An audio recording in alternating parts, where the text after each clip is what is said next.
రెగ్యులర్‌గా ఓపీ చూసేటప్పుడు చాలామంది నుంచి ఒక సమస్య వింటూ ఉంటాం. అదే కాన్‌స్టిపేషన్ అంటే మలబద్ధకం. డయాబెటిస్ కంట్రోల్‌లో లేని వారిలో ఈ మలబద్ధకం అనేది చాలా సాధారణంగా చూసే సమస్య. దానికి ప్రధాన కారణం డయాబెటిస్ కంట్రోల్‌లో లేనటువంటి వారిలో షుగరు బాగా ఎక్కువగా ఉండటం ద్వారా వారు డీహైడ్రేషన్‌కి గురవుతూ ఉంటారు. ఎక్కువ మూత్ర విసర్జన, అలాగే ఎక్సెసివ్‌గా స్వెట్టింగు ద్వారా ఎక్కువ నీరుని కోల్పోవటం, దానివల్ల మోషన్ గట్టిపడి విరోచనం ఫ్రీగా అవ్వకపోవడం జరుగుతుంది.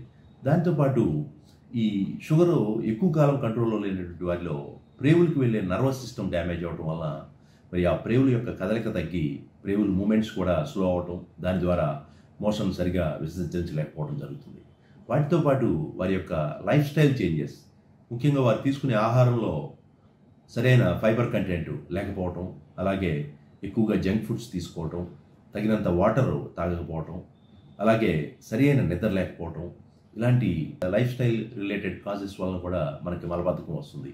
సో ఈ మలబద్ధకాన్ని నివారించాలంటే డయాబెటీస్ని మంచి కంట్రోల్లో ఉంచుకోవటం, దాంతోపాటు మనం తీసుకునే ఆహారంలో ఎక్కువగా గ్రీన్ లీఫీ వెజిటబుల్స్, ఆకుకూరలు, కూరగాయలు ఉండటం, అలాగే ఫ్రూట్స్ తీసుకోవటం, తగినంత వాటరు తీసుకోవటం, దాంతోపాటు రెగ్యులర్ ఫిజికల్ యాక్టివిటీ వలన ఇది బవెల్ మూమెంట్స్ని క్రమబద్ధీకరించి విరోచనం ఫ్రీగా అవడానికి దోహదపడుతుంది.